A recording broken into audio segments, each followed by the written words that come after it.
আসসালামু আলাইকুম। চলে আসলাম নতুন আরেকটি ব্লগ ভিডিও নিয়ে। এই যে আজকে আমার দুপুরে খাবার আপনাদের সাথে শেয়ার করব, যে অনেক সময় ঘরে তরি তরকারি না পাক করলেও আমি কিভাবে আমার দুপুরে খাবারটা সম্পন্ন করি। এই যে আজকে রান্না করি নাই, এটা আমাদের রামভদ্রপুর থেকে মানে যখন শ্বশুরবাড়ি গেছিলাম ওই সময় রান্না করছিলাম, যে সকালবেলা আসার সময় নিয়ে আসছি শুটকি তরকারি আর ভাত ছিল, বাচ্চি আসছে তো ডিম সিদ্ধ করে দিছি। আর তরকারির ভিতরে আলু দিয়ে দিছিলাম, ওই আলু দুইটা এখন আমি এটার সাথে ভর্তা করব, সাথে টমেটো দিয়ে সব কিছু দিয়ে এই যে ভর্তা করব। এইটা হলো কি মানে খাইতে পারলে বা মুখে রুচি থাকলে আপনি খাইতে পারবেন, এছাড়া আসলে অনেকে এটা মনে চাইলে খাইতে পারবো না। তো আলহামদুলিল্লাহ আমার মুখে রুচি আছে, খাইতে পারি। যে দুপুরের খাবার কিন্তু আমার মানে সাদামাটাই, তো তার মধ্যে দিয়েও আমি একটু মানে আলাদা করার চেষ্টা করছি। সেটা হলো যে তরকারির ভিতরে যে আলু দিয়ে দিছিলাম ওই আলুটা দিয়ে আমি ভর্তা করব। আর শুটকির তরকারি তো আছেই, আর ডিম, এখানে আছে কাঁচামরিচ, আর এই যে আমি কাঁচা রসুন খাই।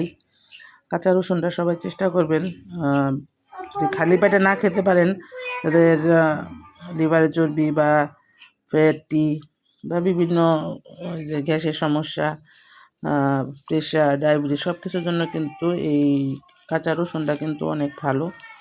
তো আমি খাবারে সকালবেলা বাসি পেটে খাইলে আমার একটু সমস্যা লাগে, মানে প্রেশার যেহেতু আমার কম থাকে তাই দেখা যায় আরও কমা যায়। তো আমি দুপুরে খাবারের সাথে এটা রাখি। তো এই হলো আমারই, সাথে আমি এই যে একটু টমেটো দিয়ে দিব ভর্তার সাথে। আর এখন কিন্তু খাবারটা আর সাদামাটা রইল না, কি বলেন, এটা সালাদের মতো করে খাবো। আর এই যে সাথে ডিম, কাঁচামরিচ, এই যে রসুন, এই হলো আমার দুপুরে খাবারে।